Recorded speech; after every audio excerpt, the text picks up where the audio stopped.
கூற்றை மையப்படுத்தி இந்த நூல் வெளிவருகின்றது. பொதுவாக மனிதர்களுக்கு அறிவுரைகளையோ நல்லவற்றையோ சொல்வது என்பதை மிக கடினமான செய்தியாகவே நான் பார்க்கிறேன். அதிலும் இன்றைய சிறார்களுக்கான செய்தி என்னவென்றால், கடினத்திலும் கடினமே, போகிற போக்கில் சொல்லப்படும் செய்தியாக இருக்கக்கூடாது என்பதற்காக சில சூழல்களை கதையின் வடிவத்தில் மாற்றி மூன்று வரிகளில் மூன்று வரிகளில் கவிதை சிறு கதைகளாக அவர் சிறார்களுக்கு கொண்டு வந்திருக்கிறார். பெரிய பணி. இவர் கவிதை சிறுகதைகள் மனதில் அவருடைய கவிதைகள் எப்பொழுதும் மிக சிறப்பாக அமைந்திருக்கும். அவர் எழுதிய ஒரு 6 நூல்கள். முதல் நூலாக செம்புல பெயர் நீர் கவிதை தொகுப்பு. அடுத்த நூல் அம்மாவின் வாசம், அதுவும் கவிதை தொகுப்பு. மூன்றாவது சிறுகை அழாவிய கூழ் கவிதை தொகுப்பு. நிழல்தேடு மரங்கள் நான்காவது சிறுகதை தொகுப்பு. 5 நீங்களும் கிடைப்பீர்கள் நறுக்குகள்.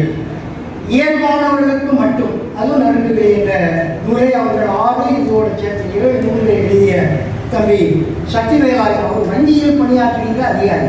ஆனால் வங்கியில் பணியாற்றினாலும் அவர்கள் பல்வேறு இலக்கிய அமைப்புகள், முற்போக்கு எழுத்தாளர்கள் சங்கம் என்ற பல்வேறு அமைப்புகளில் அவர்கள் கலந்து கொண்டு பேசக்கூடிய ஆற்றல் படைத்தவர்கள். பல்வேறு விருதுகள், ஒரு 50 விருதுகளுக்கு மேல் பெற்ற பெருந்தகை.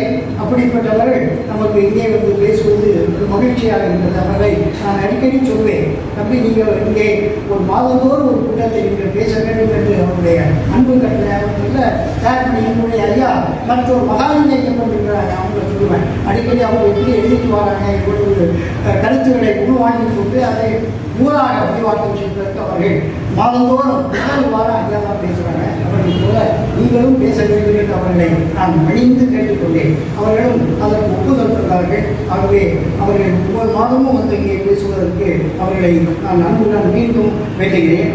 அதற்கு பிறகு நான் வந்து 2 உரையாசிரியர்களுடைய உரையை மட்டும் சொல்லிவிட்டு என்னுடைய தலைமையுடைய நிறைவு செய்கிறேன். மாவட்ட சக்திவேலாயுதம் அவர்கள் யூனியன் பேங்க் ஆஃப் இந்தியாவில் இப்பொழுது பணியாற்றிக் கொண்டிருக்கின்ற சிறந்தகை. அவர்கள் எல்லா கூட்டங்களையும் வருவார். நல்ல உழைப்பாள், நல்லா உட்கார்ந்து படித்து அதை எழுதி அதை கோர்வையாக சொல்லக்கூடிய ஆற்றல் படைத்தவர் ஐயா அவர்கள். அதோடு தம்பி கவிஞர் சேஷா பிரபு அவர்கள்